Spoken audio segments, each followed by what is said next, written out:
কেন্দ্রীয় ডানপন্থার যে বৈশিষ্ট্যগুলো, যেমন জাতীয়তাবাদী বোধ কিংবা অভিবাসন নীতির বিরোধিতা, রক্ষণশীলতা ইত্যাদি যদি সহনীয় পর্যায় থেকে অতিরিক্ত পর্যায়ে চলে যায়, তখন সেটাকে আমরা বলছি উগ্র ডানপন্থা।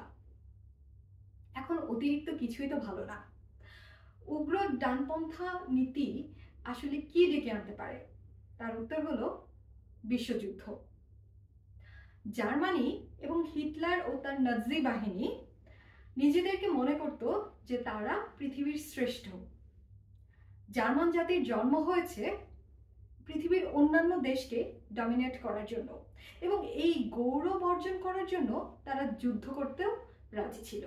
যুদ্ধ করে নিজের জীবন দিতেও তারা এক কথায় রাজি ছিল, এবং এর পরিণামে আমরা দেখেছি দুটি বিশ্বযুদ্ধ।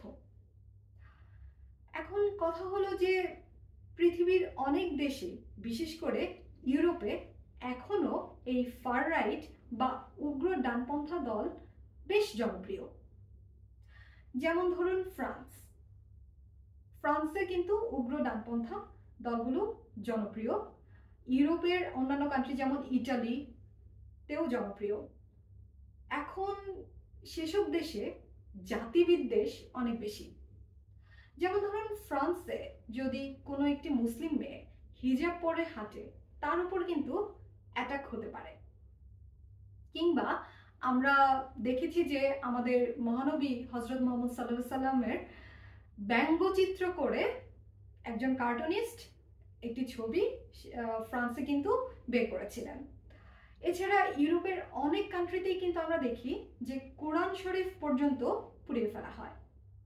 এই সব কিছুই কিন্তু উগ্রবাদিতার কারণে হয়। আসলে উগ্রবাদিতা ইউরোপ কেন, পৃথিবীর কোনো দেশেই কাম্য নয়। ধন্যবাদ।